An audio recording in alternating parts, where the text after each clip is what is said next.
Estou tentando ver se eu consigo falar com o senador Marcos Duval. Meu Deus do céu, falando de golpe de Estado, como é que foi essa reunião? Explicar outra vez que teve essa reunião, teve 4 locais onde ela foi, a mesma reunião, né? A questão que se coloca, então, portanto, é que esse ataque ao Flávio Dino mostra quem ele é. Ele não pode ser conservador nos costumes, liberal na economia. Primeiro, ele nem sabe o que é ser liberal na economia. Segundo, conservador, no sentido clássico inglês, é quem quer conservar a ordem estabelecida, os princípios estabelecidos. Ele quer destruir tudo isso.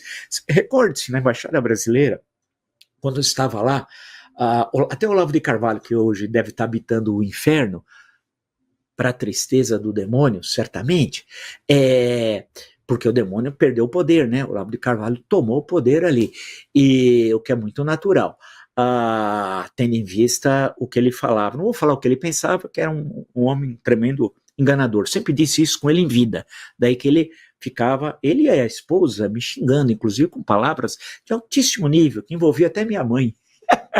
Olha o nível, né? Mas é o extremismo. Você espera o quê, né? Dessa gentalha, dessa caterva. Então, o que se vê, quer dizer, quando ele fala que não é conservador, conservador já falei tantas vezes, é o Winston Churchill, né? A grande biografia dele é do Martin Gilbert, agora estou lendo rapidamente também, porque o Gandhi e Churchill, né? Vem depois da guerra, vem a independência da Índia, ele já não é mais o primeiro-ministro, surpreendentemente foi derrotado em 45, ninguém imaginava, né? Mas a relação toda anterior, né?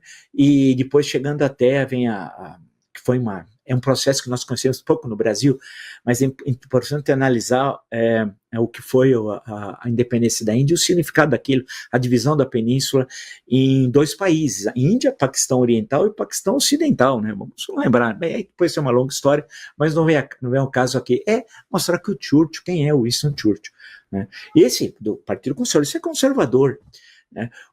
Não podemos chamar de conservador o Bolsonaro, e quando se refere a para ele nem porque na política democrática você tem adversários, na política extremista você tem inimigos, isso é fundamental. Na política democrática você tem adversários, que você convive no interior da ordem legal, democrática, que pode depois até concordar em uma série de pontos, né?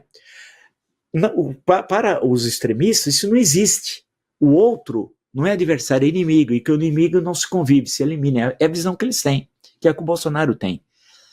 O Winston Churchill, as polêmicas na Câmara dos Comuns, os discursos, Prêmio Nobel de Literatura, o Bolsonaro nem sabe o que é isso, né? Ao contrário, ele tem uma inveja de quem... Lembra quando o Chico Buarque ganhou o Prêmio Camões? Que ele fez questão de Bolsonaro de não assinar, de desmerecer, etc. Foi a primeira vez na história, e única, certamente, né? Porque ele tem uma inveja danada de escritores, de gente que pensa, de intelectuais, do pensamento livre, democrático, tudo isso que nós amamos, que é a história da humanidade, a luta pela democracia, tudo isso que nós defendemos nesse canal, ele tem verdadeiro ódio, não é divergência, a divergência também é do campo democrático, ele está no campo extremista, ele tem ódio. Porque quem vê o outro como inimigo é a visão do ódio, não é nunca a nossa visão, você, eu, nós, que tem a visão no campo democrático. Então ele ter feito esse ataque é porque ele não consegue discutir juridicamente uma oposição à designação do ministro Flávio Dino. Ele poderia construir um discurso jurídico, tem direito, qual o problema, né? Nós pensamos diferente sobre essa questão aqui, nós já falamos sobre isso várias vezes, mas ele poderia fazer, mas ele não consegue, porque ele não tem nível intelectual,